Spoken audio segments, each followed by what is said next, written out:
Een opdrachtgever van mij wilde deze mooie betonnen bank een kleurtje geven. Ik ben eerst begonnen om een mooie strakke lijn te trekken met de plakband. En ik dacht, dat lukt mij wel met de hand, dat kan ik wel. Maar helaas vond ik hem niet strak genoeg. Dus dan maar alles slopen en opnieuw beginnen. Dus even de hersens gebruiken. Ik had een stukje zink in de auto.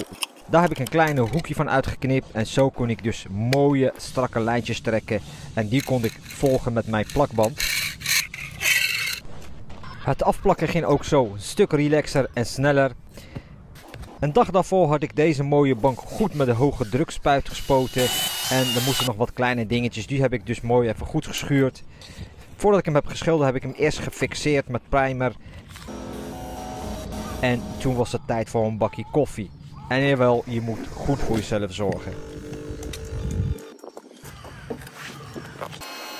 Na het afplakken ben ik direct begonnen met schilderen en ik heb terracotta gebruikt. Dit is een hele mooie kleur.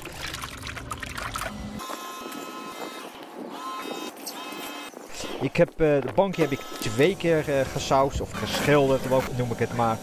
En het eindresultaat zag er echt super uit.